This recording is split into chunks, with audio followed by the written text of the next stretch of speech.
Hey, good afternoon, everyone. Thank you so much for joining us for our meeting on clinical trial hesitancy, how to make sure people of African descent have the right information as well as the resources to understand clinical trials as well as get involved. We're very excited to have all of you here today, and we have a great panelists here to really help us go through the process of understanding clinical trials and research, and also how to really get into the nitty and grittiness of how to improve it in people of African descent population. With that, I would like to open it up for our panelists. We are going to go by our from Alec down, and what they are going to do is, since you've already received their bio sketch, we will have them do a brief summary of their background so that we can start. Thank you. Alec, you can go ahead. Thank you, Angela. Pleasure to be here. My name is Alex Stone, and I am the Public Affairs Director for the Oncology Nursing Society, and we represent the interests of the 110,000 U.S. oncology nurses. I live and work in Washington, D.C., and although, we have been socially distancing and Capitol Hill has not been open, we are still, like so many other provider groups and patient advocacy groups, we have transformed to do everything like this event virtually, and have been meeting the last couple of years with decision makers on legislative and regulatory affairs. I've been with ONS for about 12 years, and that is the arena in which we do our advocacy work, and we try to get in front of decision makers and make sure that oncology nurses have a literal and figurative seat at the table. And so it's an honor to be here, and I look forward to this discussion. Thank you, Alec.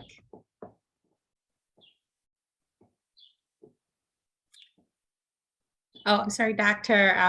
McCaskill-Stevens, please. Oh, thank you.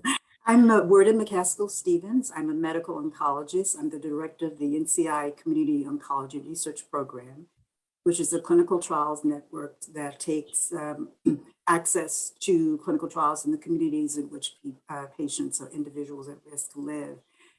We have 32 community sites.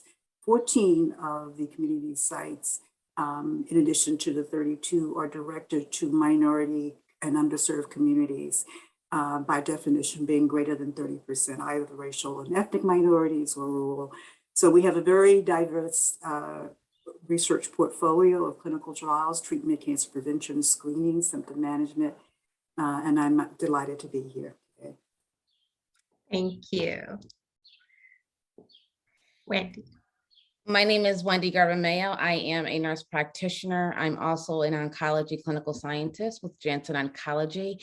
And there I also sit or lead the investigator working group, where we are working on increasing the number of minorities included in clinical trials. Thank you. Ms. Maggie. Hi. I am Maggie Smith. I am a regional director with Bristol Myers Squibb, also adjunct faculty where I teach pharmacology at a local university, have a clinical appointment at the University of Chicago, and sit on several committees, one in which I share the platform with a lot of members that you will be hearing from today on the panel, the Minority Nursing Committee with ONS, and currently also a member of the COC, the Commission of Cancer, to address health disparities. So very passionate about health disparities, and I believe in boots on the ground in terms of meeting people where they are to address those health disparities in underrepresented and underserved populations. So looking forward to the conversation today.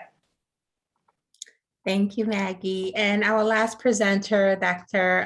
Fasipe, I believe is still trying to log on. Oh, so, I'm here. Oh, there we go. Hello. Good afternoon. Good afternoon, and thank you again for the invitation. I'm Titilope Fashipe. I'm a pediatric hematologist at Texas Children's Hospital, Baylor College of Medicine, and I serve as the co-director of the Sickle Cell and Thalassemia program there. The sickle cell disease in particular is very important to me, and It is a space of disparity for two reasons. One, it mostly impacts those of minority populations. And then two, research and clinical excellence in the disease has always been slow, like for decades. And recently there's now this new energy and inspiration in the community, and we're excited. But that also means we want to make sure people have access to the various innovation through clinical trials. So I'm happy we're having this conversation today. Thank you all so much. I appreciate that. And I'm your moderator. My name is Angela Adjetiapia. I thank all my panelists so much for working with me in the last 2 months to get this going. I'm very excited that the National Black Nurses Association Population Health Committee is putting this together to put the awareness out for our community to make sure that we're talking about it, and not only talking about it, but providing resources in regards to where to go next.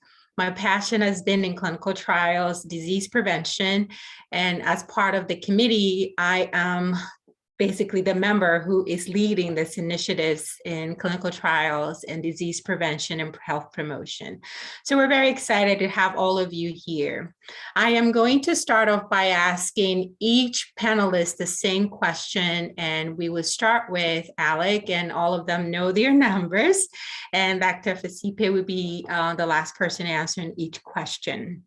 So my first question is, why is clinical trials research important? And Alec, if you can really talk to us about that from the policy and advocacy perspective, and then each panelist can answer. Thank you. Absolutely. So let me state clearly, I am not a clinician. I like to say I help people who help people. And so I'm not going to delve deeply into the clinical aspects, but I will say that the number one aspect here is that clinical research is medical research that involves and requires people. That is the first point of all of this. And clinical trials are to look for new ways to prevent, detect, and treat diseases. And what you come out of good clinical trials are possibly new drugs, new drug combinations, new surgeries, new medical devices, new ways to change behaviors, and new ways to improve quality of life for those with acute and chronic diseases. So I had a lot more on this, but we have much better speakers, but I do want to talk about it from a policy and regulatory aspect. NCI says this, and it's a direct quote: people may experience the same diseases differently. It's essential that clinical trials include people with a variety of lived experiences and living conditions, as well as characteristics like race and ethnicity, age, sex, and sexual orientation, so that all communities benefit from scientific advances. And I'll say to this, clinical research requires complex and rigorous testing in collaboration with communities that are affected by these diseases. And coincidentally, fortuitously, I'll say that last week, the FDA released new guidelines where they said, despite having a disproportionate burden on certain diseases, racial and ethnic minorities are frequently underrepresented in biomedical research. Clinical trials provide a crucial base of evidence for evaluating whether a medical product is safe and effective. Therefore, enrollment in clinical trials should reflect diversity of the population that is ultimately going to be used in treatment. So what I would say is the federal government is recognizing and putting into place guidelines to better serve patients through clinical trials. And the advocacy community, provider organizations, patient advocacy groups, even the corporate environment should be promoting a stronger level of inclusion, education, awareness, and acceptance to frankly find better ways of conducting clinical trials. And so that's why it's important. And ONS is fully engaged in this process and very much supportive of it. So that would be our reasoning. Thank you.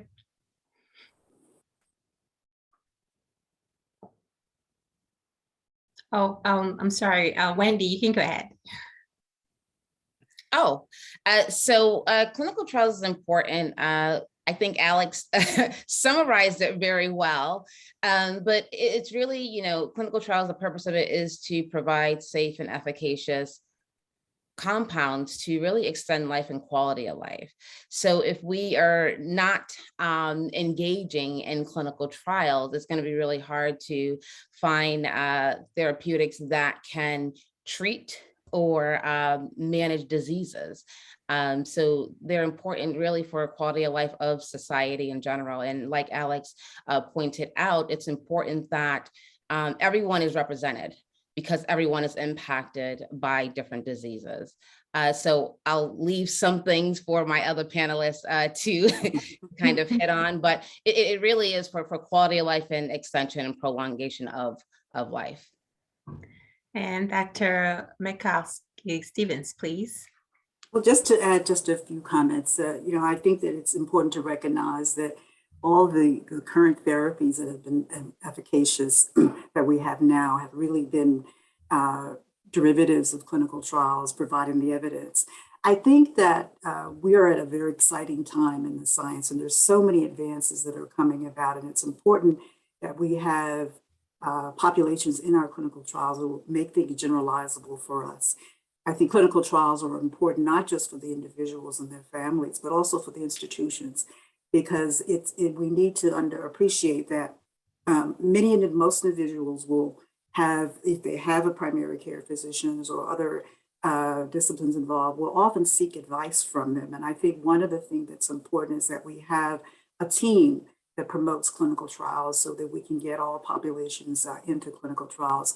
So I think in addition to standard care, I think it's just terribly important that we have all kinds of people in clinical trials. One of the challenges that we have is that most people, and particularly as you age, and cancer, for example, is certainly one that increases with age, is that they are with people who are not 100% healthy, with chronic comorbidities, chronic diseases. So I think that our clinical trials are important as we begin to think about engaging those individuals, because whether you have comorbidities or not, or whether you are wealthy or not, we're all at risk of getting these diseases. So clinical trials provide the evidence and hopefully the access to them that will allow us to have a healthier population.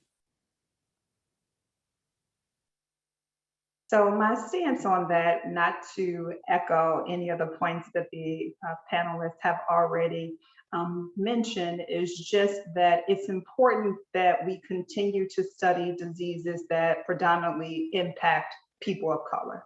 So when we look at majority of the clinical trials, we see that the predominant population is representation of the Caucasian race.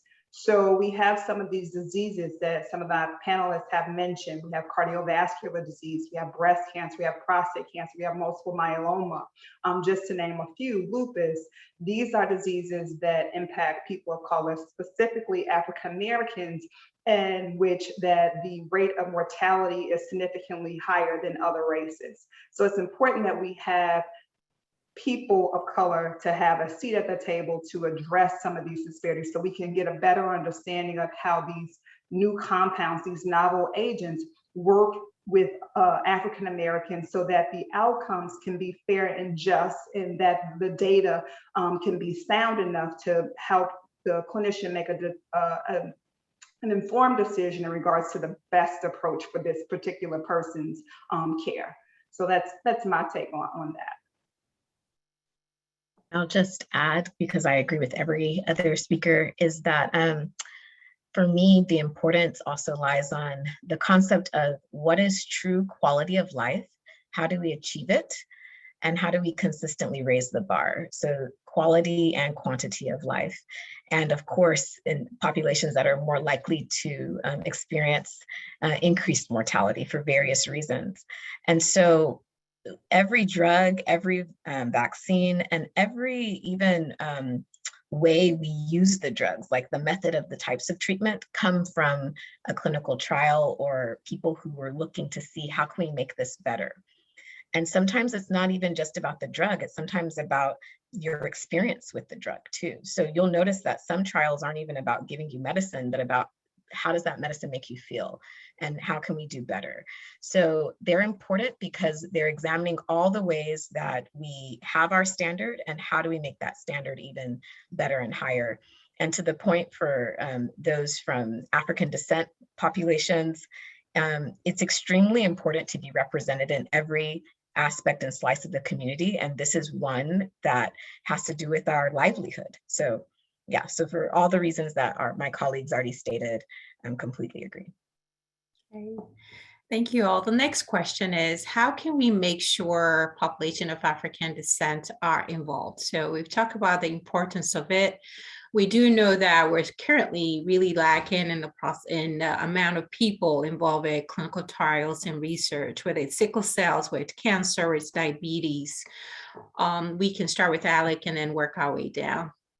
Sure, we clearly need to change from historically that clinical trials did not always recruit participants who represented the individuals most affected by those particular disease conditions and behavior. And often, he said here now, these clinical trials relied mostly exclusively on white men, okay? I am not naive to the audience here and who is currently speaking. So yeah, there are a lot of gaps in how the clinical trials were processed and then the information that came out of it based on the lack of representation. And so these are the changes that should and need to be recognized and reacted to immediately. These changes will enhance the quality of the researchers' outcomes, and active outreach, that means asking, that means listening, and that means changing, particularly through the Black community, is essential for this entire process as we move forward. I'm a little bit hopeful that the federal government is in fact at the NIH, at the FDA, at the CDC, is very much engaged in this process and laying out new guidelines that enforce this theory moving forward. So, it is a hopeful time, in my opinion. Thank you. So I believe we have to look at the key stakeholders of clinical trials in order to have, African Americans or minorities included. So we have to look at implicit and explicit biases, because if I have access to clinical trials and I serve minority patients, it starts with me, right? Actually offering. So being aware of biases and addressing those, and then, taking the opportunity to educate patients and invite them, give them a seat at the table, pull the chair out for them to be at the table and make their decisions regarding if they want to be part of the clinical trial. I also think, that's more internal institutions, but looking at community resources. So, boots on the ground, like Maggie was saying, who's educating minority patients about clinical trials, about what to ask, what clinical trials are available. So I think knowledge is definitely a key factor in, having African Americans or minority patients be part of clinical trials. But I really believe it's the key, the stakeholders, the people who are in the institutions who have access to enroll patients in the clinical trials. Those are really the individuals who play a key role in making sure that patients are enrolled or have the opportunity to be enrolled in clinical trials.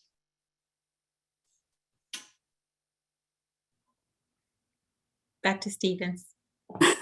Thank you. So I think one of the important things is targeting our trials in the institutions and the regions of the country where you have African Americans. I think that's really, really important. So that we have to be cognizant of what are the institutions where these patients go, whether it be federally qualified institutions, whether they're community practices, safety net hospitals. So I think that's important. It's also important to look at the trial designs. Many of our designs have historically been so rigid that patients could not get into them.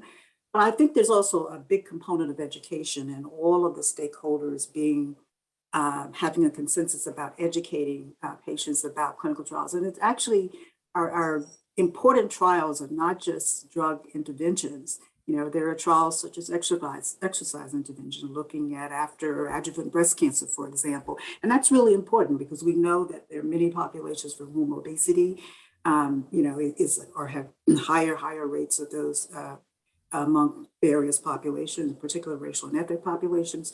So I think there's a lot to be done in terms of defining what participating in clinical research means, what the breadth of it is, and also making sure that we have access and to consider cost. Clinical trials require time. We need to make sure that the issues about co-payment, issues about parking and care, and making sure that the times at which patients need to have follow-up on trials are ones that are feasible, whether there be extended hours or hours certainly that are take into consideration the other care that may be extended to other family members or children. So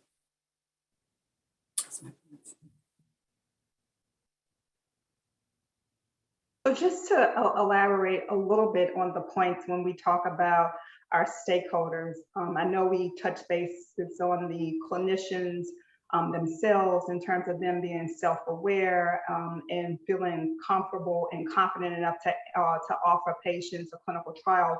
But I just want to take it just a step further in terms of the sponsor. So when I look at the sponsor, I'm looking at cooperative groups and also the pharmaceutical companies, right? So working as a representative from a pharmaceutical company, I also have the opportunity of sitting up on the Diversity and Inclusion Clinical Trials Committee. One of the things that I'm trying to ensure that I help to change is that the fact that we tend to go to the same sites that we have an established relationship with. So we need to broaden that up a little bit and look at some of the other community sites, such as Dr. Stevens had made mention of, to also ensure that they have the resources and the capabilities to offer some of these clinical trials that we have to patients that will help to get more underrepresented populations to be even involved or considered for participation in the clinical trial. There are other factors that definitely need to be considered in terms of the financial responsibility. So having more leniency in regards to having some of those personal factors that could potentially be barriers for patients' participation in a clinical trial. That's something that we have to certainly look at from a sponsor side as well as adjusting the criteria in terms of the inclusion criteria for patients. One thing that typically continuously excludes a lot of minority patients is the fact that some of them do present, some of us, I should say, present with some of the comorbid conditions that will not allow us to participate in some of these clinical trials.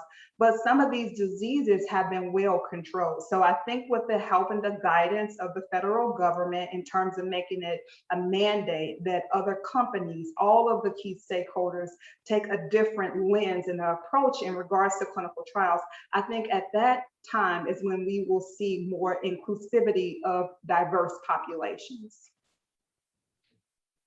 I love what everybody has said. I want to expand also again to that stakeholder piece and the piece about implicit bias. We need to call the elephants in the room out. You know, so there's this part that we understand is happening and we don't fully understand how to measure it or quantify it, but that concept of what does it mean to have trust in your healthcare provider? What does it mean to have trust in your clinical trials team, the sponsor, you know, all of these avenues. So on one hand, we need to have more people that look at us, like us, excuse me, at the table. So I'm so happy to see people like Ms. Smith, Ms. Mayo, Dr. Stevens, because if you have these people sitting at the table when the trials are being designed, you'll have input from that community as well, from that lens. And then when we're looking at the community level and the patient level, address the concerns honestly and be transparent. You know, I think a lot of doctors will be like, oh, they just don't want to, that group doesn't like to participate in trials. I don't know, I've tried my best. What does it really mean that you tried your best? Did you actually understand what the no meant? The no might mean, I have a job that your timeline does not match with my job's timeline. I have children, I have parking concerns, I have, you know, so really understand what are the social barriers, maybe the psychosocial barriers that are involved, whether that's from the trust angle or whether that's from the way they make their livelihood. Those are some of the ways that we can increase representation in these populations. So, but yes, I completely agree. I think what I've seen now in this, again, new wave of excitement and innovation is this appreciation of let's bring the community to the table as well. So I've noticed a lot of sponsors and institutions now have community advisory boards or community input, because that allows you to have a clear voice telling you that, yeah, this trial makes sense and it's something that's feasible, or no, we wouldn't be able to come to the hospital that often, or this would not meet my family's needs. So, but yeah, this is very important for each group to think about. Thank you all. And I certainly concur with everything you've said. I think some of the things I'm noticing a lot too, not just from the clinical trials perspective, but research in general. So in the past 3 months, we've tried to do research, and some of the participants would say, well, you know what happened to history. We don't know what's going to happen to our information. You know what happened with Tuskegee. You know what happened with this trial, and you saw what happened with COVID-19. How can we go beyond making sure that we're not neglecting the history of what some of African descent populations might be basing their doing research clinical trials on, but the fact that it happened and what we've learned from it and how we're moving it forward. How can that advisory groups, the pharmaceutical companies, the researchers, the people at the table can make it more, maybe call it more of like a more community-oriented approach, participation, to making sure that clinical trials and research is really taking that look of including the communities. Alec, we'll start with you. Sure. You mentioned some of the points that I was going to mention, which is, of course, Tuskegee and Henrietta Lacks. And it's happened, by the way, in a Native American population in Arizona, having their DNA taken without their consent. And consent, of course, is a huge part of this, and the explanation of consent. And the NIH has said this recently: developing trust with communities who have been marginalized is best achieved through meaningful partnerships between researchers and community members in planning and carrying out studies with their impact. And in 2021, the NIH created a new initiative called Unite, and it was established to identify and address structural racism within the NIH-supported and the greater scientific community. The idea was to establish an equitable and civil culture within the biomedical research enterprise and reduce barriers to racial equity in the biomedical research workforce. So this is great, and it is a strong start. It is not the end, but in fact, it is the beginning to real change in the clinical trial process. And so that's what I would say is, where we were and where we need to go. So history is real. And I think, we do a lot of communicating. We don't do enough connecting. We talk about having a seat at the table, creating time and space. So I think it's important to connect, listen to the concerns, learn what the issues are. Where's there room for education? Come to a consensus, educate, and then move forward. So history is real, meaning whatever you think it is, but creating time and space to have a conversation to connect with the individuals, because maybe it's not right, but you need to connect in order for someone to effectively communicate with you. So I think we need to really focus on not just communicating and having a seat at the table, but how are we connecting with the individuals at the table to educate them, listen, learn, educate, and then take action. So that's how I feel that we need to really move the needle on taking it serious, that people are concerned about, Tuskegee and Henrietta Lack and all these different things, even the vaccine. It's serious, but we need to really figure out how can we sit down and really move through that. And I think it's just a little more than communicate. We're doing that and it's still not working. We need to learn how to connect with minority patients. So I made note of the fact that in your questions, you have made reference to African descent. And I think we need to begin to think about the fact we are, if you use that term and we look at OMB categorization, we're a very heterogeneous population. So you think about the issues of historical of trust, and they are very real.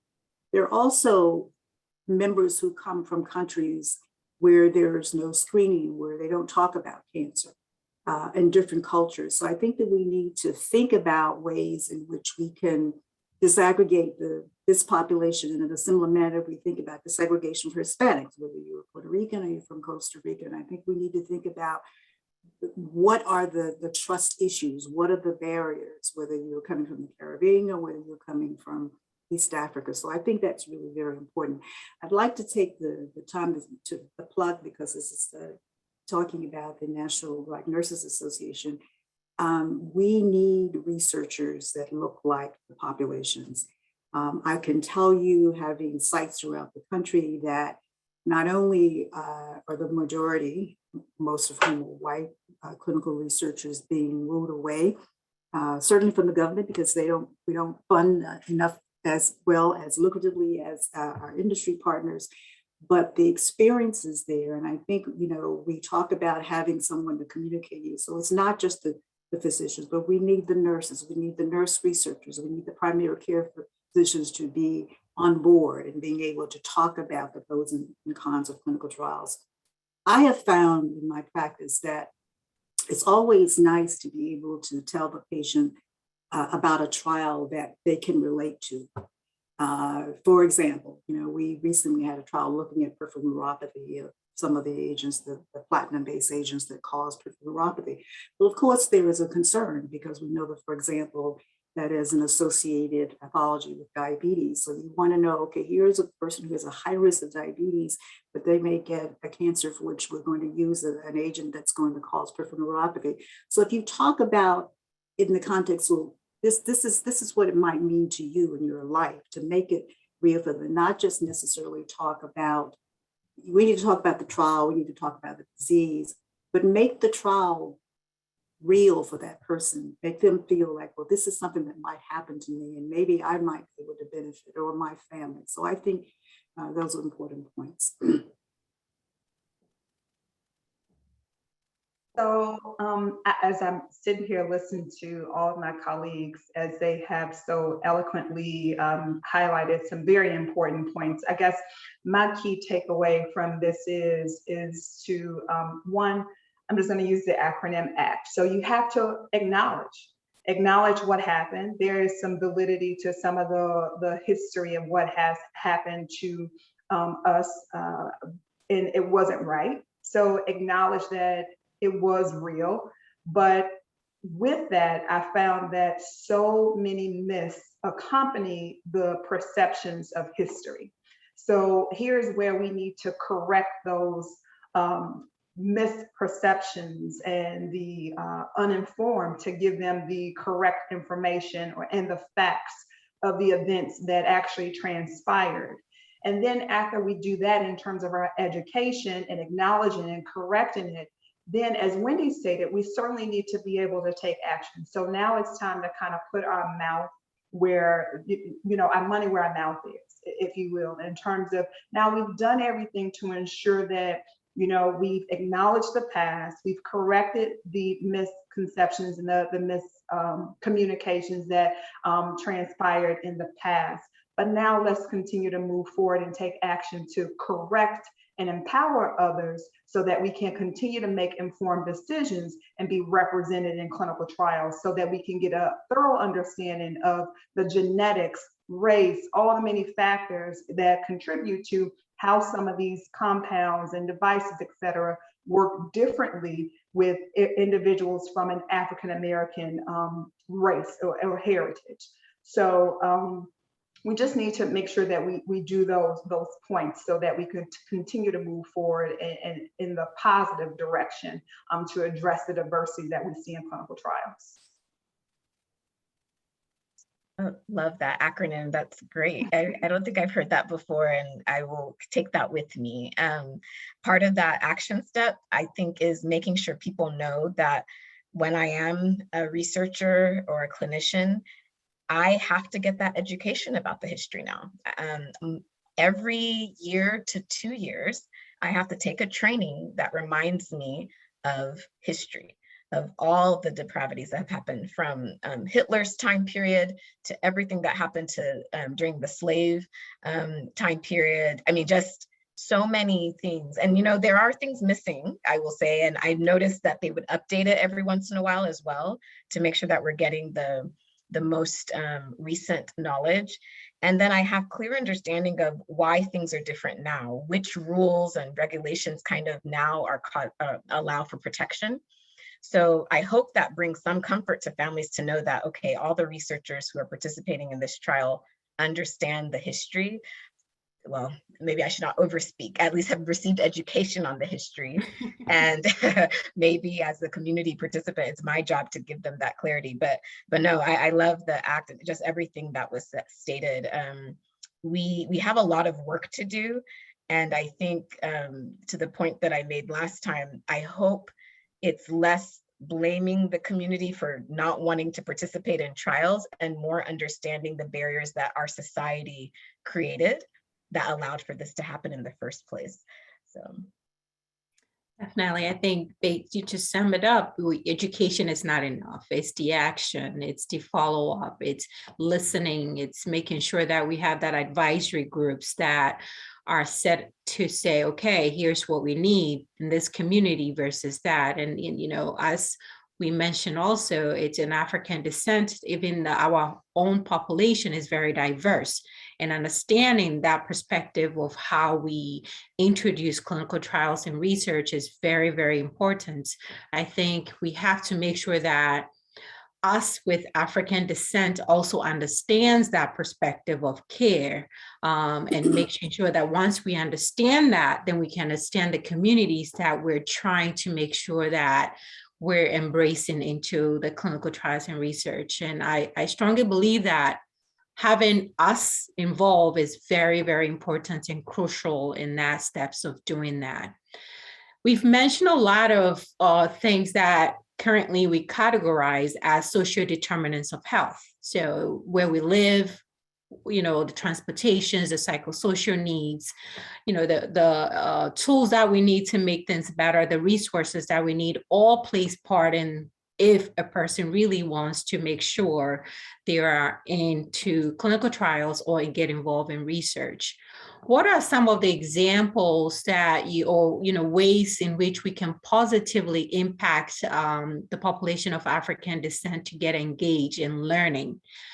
We mentioned a few: clinical advisory groups, community participation. What are the ones can we think about? And Alec, we can start with you again.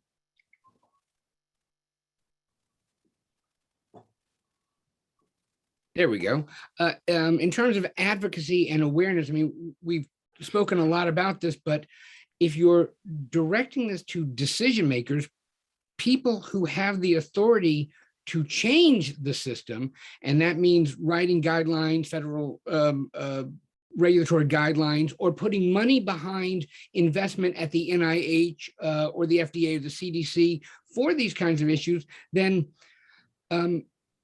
the community has to bring forward the positive aspects of what come out of clinical trials. And of course, there's a lot of hesitancy and historic issues that come along, but there's a lot of positive aspects that need to be brought forward so that decision makers will say, I see, let's rewrite or let's change those dynamics.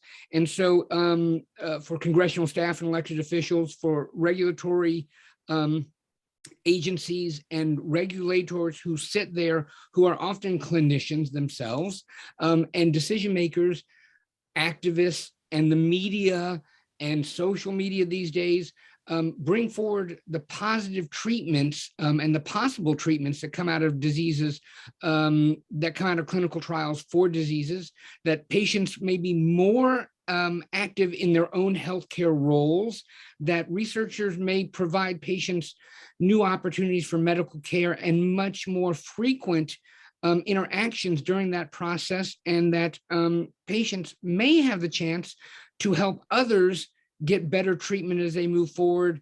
And all of this could be about patients getting more information and giving out more information on care, treatment, and within the larger community, and to be a resource. So there's real possibilities of the positive outcomes of clinical trials, but it requires, as Maggie said, acting, that activism in carrying those messages to decision makers. So, this makes me think of just marketing. So I think about like fast food restaurants. I think about tobacco marketing. You don't see a lot of that in clinical trials. So watching TV, we don't have a lot of commercials talking about clinical trials. You don't see billboards about clinical trials. It's really the marketing aspect. So we have to understand where are the people and how do we get their attention. So making it top of mind, I think in terms of getting people involved. So do they know about the opportunities in the community? How are those opportunities being communicated? Do they know about the boards? Do they know about forums? Do they know about financial incentives? But I think marketing is really the key to educating and getting people more involved. So we can really learn a lot from fast food restaurants and tobacco companies really promoting this. And let's keep the conversation going. It's top of mind. If I'm driving, I see a billboard, something about clinical trials. I'm here, I see another, so we got to just keep it top of mind, but we have to go to where they are to inform them. So that's how I think we can really increase engagement in education in clinical trials. So I sort of want to follow up on that. I think that we need to begin to talk about the steps before one gets the disease for which you would be eligible for a trial. In other words, your risk, whether it be risk of cancer, whether it be risk of cardiovascular. And we've done better in some areas than in others. I think, for example, in cancer, we have been less successful. People don't frequently don't talk about cancer unless they've been diagnosed or someone's close to them. So I think we need to start it on the beginning of the continuum to get people to begin to think about those diseases which they are at risk, and maybe it might help the transition because if you're living in and we've just looked at these data, if you are living in poverty, cancer may come to you, but the healthy lifestyles or whatever you need to do before then, if you've had persistent poverty, we will know that those generations don't really participate in screening. So I think that the dialogue needs to begin earlier so that, for those individuals who end up having a diagnosis or a treatment-malignant are a little bit more engaged. I think that will help not just the individual, but I think it will help all the participants and the stakeholders. I completely agree with that. Start with the education early to emphasize the importance of prevention, health prevention, proactive behavior, so that we can continue to empower everyone, us, to make informed decisions in regards to our health, how our decisions today can impact us for the outcomes that will take place tomorrow, 3 years from now, et cetera. So prevention is first. Education always accompanies that. And for me, I'm just a boots on the ground type of girl. So I believe in meeting people where they are. So if it takes me, which I've done before, I've gone to, food pantries, I've gone to, public health clinics, wherever individuals that I know are receiving, financial or government assistance. These individuals are those who need to be educated in regards to the right decisions, so that we are not talking more or less about tertiary health and how to manage those decisions and those diseases at that stage, but giving them that necessary education first so that they can make more of an informed decision to prevent those conditions. Understanding that there are some factors that are not modifiable that we can't control, but if you educate individuals earlier, at least that can help them have the potential to have a better outcome in regards to their care. So I'm all about meeting people wherever they are, whoever will listen. If they give me 5 minutes, 1 second of their time, at least I know I've made a difference with some type of education and intervention at that point. The only thing I'll add is community-based organizations that are already working with your target population, working with them to have engagement sessions, whether that's a workshop or a potluck, whatever, so that they are able to get the information to them from a body that they trust, as well as from the various researchers. And so 2 examples that I've seen work really well. On one, the American Society of Hematology recently started a sickle cell disease clinical trials network. So they had nationally 8 different engagement workshops, and they were regional. So various community-based organizations advertised for that event, and it was like a party. There was food, there was engagement, and there was education at the level, in a community-friendly way. People were comfortable. We thought about childcare because that's very important. And so the second example, TSU, Texas Southern University, which is a historically Black college, has a community engagement core that focuses on clinical research. And they have an annual conference every year. I actually just emailed Angela the information to share with you all. But the whole target is our population and how do we talk about clinical trials?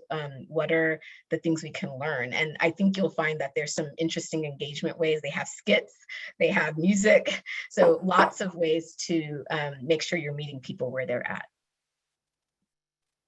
Thank you all. I think this has been very informative in regards to not just only talking about it, but taking steps in regards to where we go from now. Some of the examples we've given are very, I don't want to say easy, but actually really meets our needs in regards to making sure that we go to that barbershop, we go to that hair salon, we go to, going from primary prevention education versus waiting till someone has cancer before we reach, or sickle cell before we try to say you need clinical trials.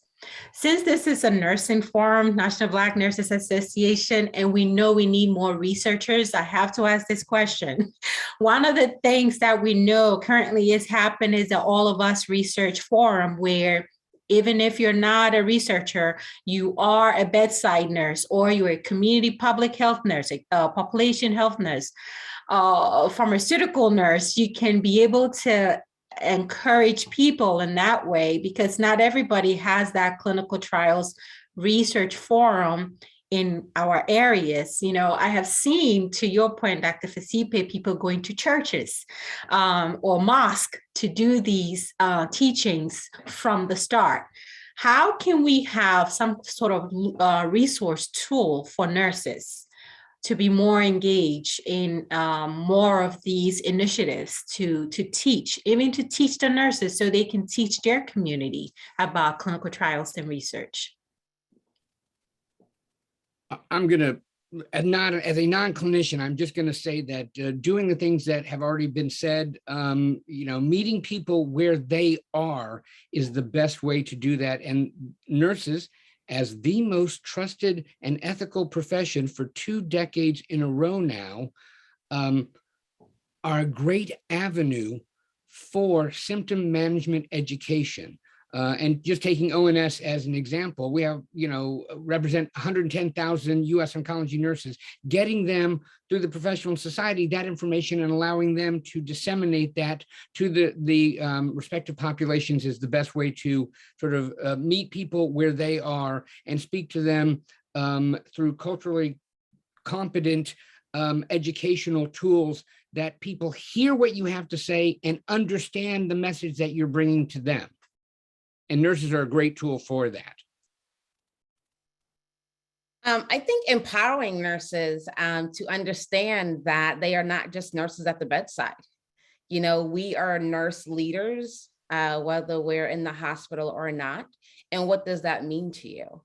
So that's one aspect of it. Another aspect of it is, you know, encouraging nurses to join forces with, you know, organizations like the National Black Nurses Association, ONS, where they really promote that community aspect. You know, and they really just have to have passion for it. I think, you know, many nurses believe that, you know, I'm a nurse when I'm with a patient, but you're not. You're a nurse leader. So being a nurse leader, part of that is really educating, right? You're not just educating the person in the bed in the hospital, but educating, like Maggie was saying, someone at the soup kitchen or the grocery store or what have you, by empowering nurses and kind of giving permission that you can do this. This is an important gap that you see. So you can really mobilize yourself in the community and become a community leader who really disseminates that information to churches, grocery stores, schools, or what have you. But I don't believe as nurses, we understand our power. And anytime I talk to student nurses or novice nurses, I really instill that being a nurse is so powerful. You have so much power. It's just, what do you do with that power? So I think that is a start. And also going back to the schools of nursing, it has to start there, right? We talk about leadership, but what does that mean outside of a healthcare institution? What does that really mean in the community? So I think those are some entities that we can really tap into as nurses. I think these have been fantastic points. I would also just like to add that it would be, in talking about empowering, it's having them participate in the scientific reviews, for example, with the NIH or NCI. That's so critical because that's an opportunity for the nursing community to hear what's really coming on the table. And I can share with you, for example, in clinical trials in oncology, we're doing much more things. We're really doing tissue. You know, we need tissue collection. So, you know, no one really thought about serial tissue collections for advanced disease to see if a particular agent is working. So my point being that things are happening so rapidly, and having someone at the table that, one, can help people stay grounded to say, well, this research is not going to work or it's not feasible.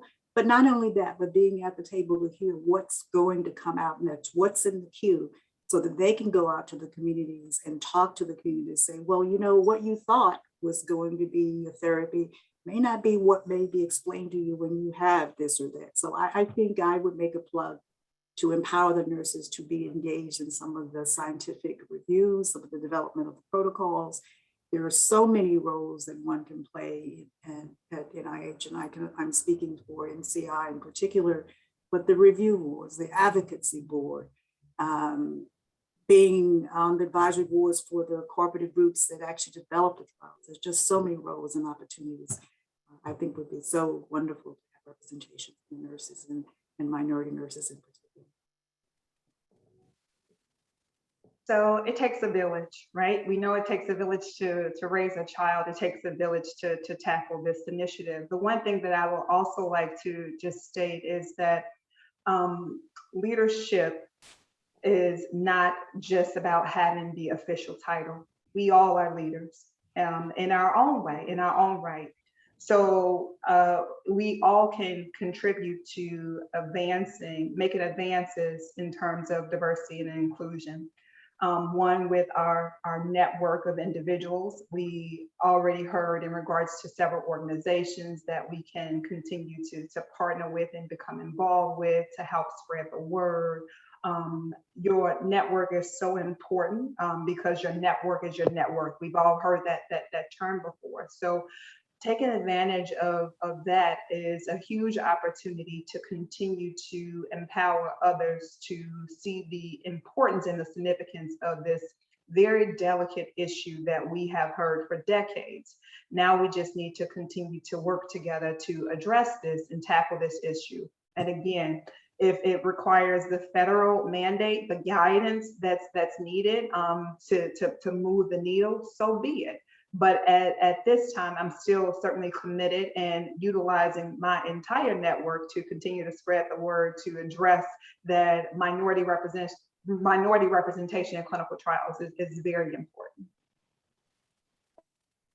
And as Alex said, I can't think of any other profession in our healthcare that is as beloved as nurses. I'm a pediatric hematologist. Many of the children, I ask them what they want to be when they grow up.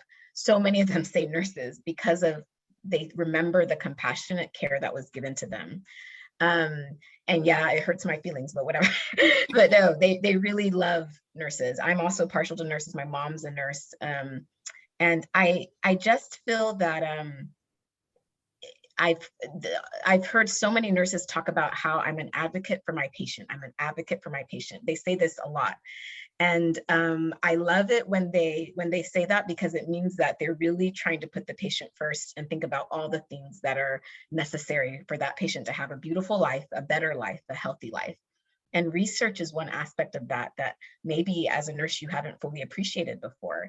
So I hope that today we've convinced you that research is another area that you can advocate for your patient with the skill set that you have just so masterfully have developed.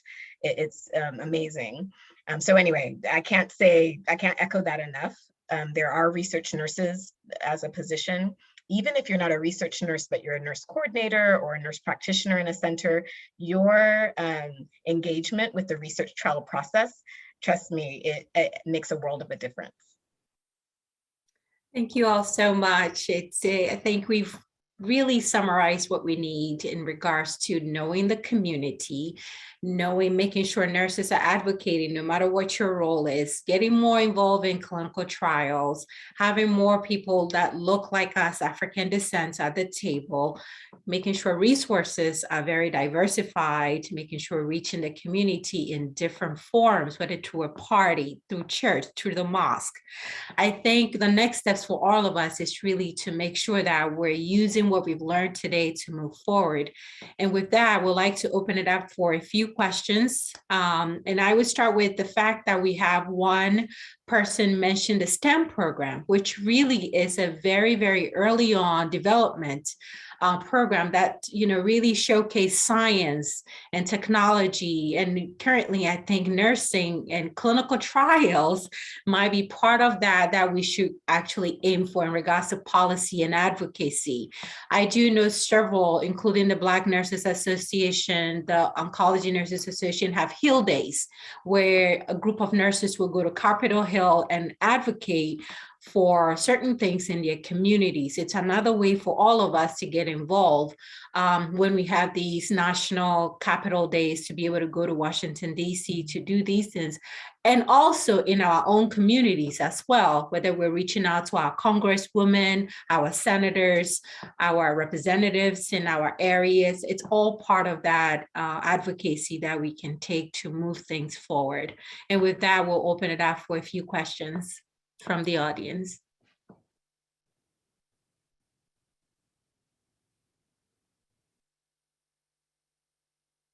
Hello, my name is Dr. Carol Neal. Hello, everybody.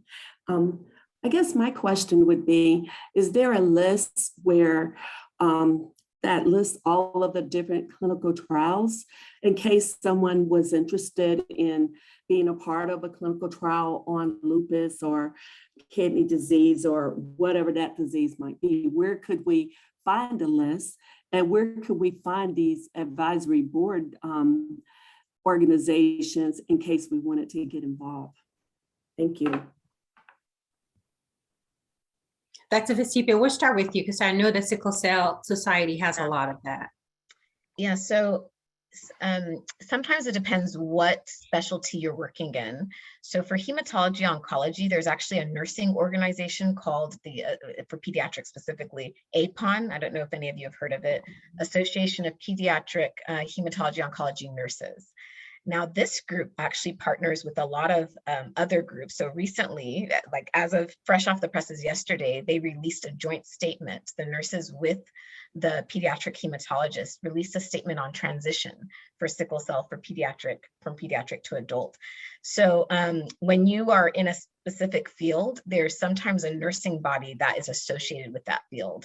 To give you another example, there's an international organization of nurses, physician assistants, and nurse practitioners, and they're just focused on sickle cell disease. So one, if you're already in a disease that you love, if you're working with patients with diabetes or asthma, look for nursing organizations that are focused towards that, because that can be one step in your path, in that path. The other opportunity is when there are community advisory boards that exist, usually there is a spot for, I call them experts. So for a nurse, a social worker, we want somebody who actually speaks patient. You know, I feel like doctors, you know, they come in the white coat, everything, and they only focus on the clinical aspects and they don't always look at the human side. Not all doctors do this. I hope I'm not, you know, but I found that nurses and social workers and child life specialists are more in tune with the things that make us human, the things that make us people. And I noticed having them serve on these advisory boards as well, almost as experts, they're able to provide very good feedback. So on the advisory board we actually have a school nurse on the board, and we have various social support groups on the board as well. And so I think I'll stop there. I don't know if I fully answered the question, but I would start with your disease focus, looking for a nursing body, and then also discussing with your institution if there's ways you can participate in these advisory groups. Thank you. I would just echo that if you Google the NCI Community Oncology Research Program, you can see where the locations of the various institutions and practices are. You can contact them. They would be delighted and very appreciative to have the expertise of nurses on their advisory boards. There's also the clinicaltrials.gov, which lists trials. Trials are also listed on the NCI Community Oncology Research Program. And I must say that one of the strong and very rapidly growing sciences is that of symptom management. And I can tell you that it is primarily driven by nurses taking care of the sequelae of various treatments and both acute and late side effects from treatment. Wendy and Maggie, pharmaceutical perspective in regards to listing of clinical trials. I was just going to say clinicaltrials.gov. So yeah, I would say that that's a great starting point in terms of clinical trials, or even if you're at an institution, you know, really connect with the clinical research department there and really explore that. So those would be my two insights I would provide. Yeah, I would agree with what the panelists have already stated, especially from a pharmaceutical perspective in regards to what Wendy has just stated for clinicaltrials.gov. And there are also some cooperative groups that are, you know, out there in oncology for us that list various clinical trials for patients to participate in as well. Now, I just want to applaud everyone for all that's been said this morning. You know, I'm kind of one of those boots people who, you know, really want to get the opinion of where the fear comes from. I mean, the fear of clinical trials is big. And I think even as a professional myself, I have fears in terms of all these clinical trials and you know, how I will be treated, et cetera, and how the information will be treated. So my only suggestions would be, like I just put on the chat, it would have been nice to have had some representation today in terms of people, you know, just at the average person. They don't necessarily have to be poor. They could be middle class. You know, some of the health disparities come in all of our classes of people. But you know, there just needs to be more representation in terms of what are the fears specifically, and what are the obstacles, specifically. And maybe this has been discussed before, but it needs to be revisited all the time in terms of, what the hesitancy is in terms of participation. I know for myself, and I guess maybe I think about my parents, for instance. They felt intimidated by the medical system, just in terms of, are they prepared? Will they be able to make their needs known? And will they be comfortable in discussions around other professionals? And so anyway, I'm 100% in terms of nurses being able to be advocates, for sure. But, even some of us have, we've gone on to a whole nother level, in terms of middle class or upper class or whatever it is. And you may not be that really proficient in terms of what's going on today and some of the fears that some of our populations have. But listen, I just want to commend you for the research and what you're doing, the ongoing, this is an ongoing process. It doesn't stop. So I just thank you again. Certainly, Ms. Taylor. I think, for experience-wise, I can tell you I recently conducted a research on African descent and our input on, for example, cervical cancer, breast cancer, HPV. And one of the things you mentioned is that fear. This was a qualitative study just to hear what others' perspective are in regards to just sharing their point of view. And a lot of people just didn't want to speak because they don't know where that information will be going to at the end of the research. So as part of that, what I had to do is take 6 steps back. And to go back to what Wendy, all the panelists has mentioned, is do education.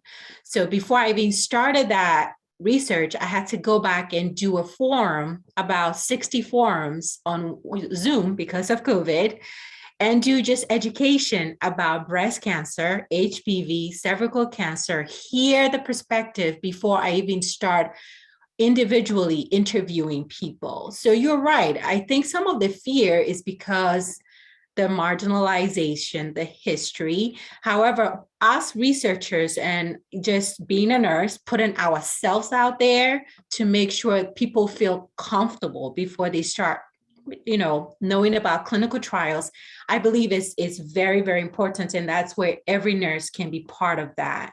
Even just sharing your own experiences is very, very important. And it might not take the fear away, but might be able to have someone listen in regards to what they can do.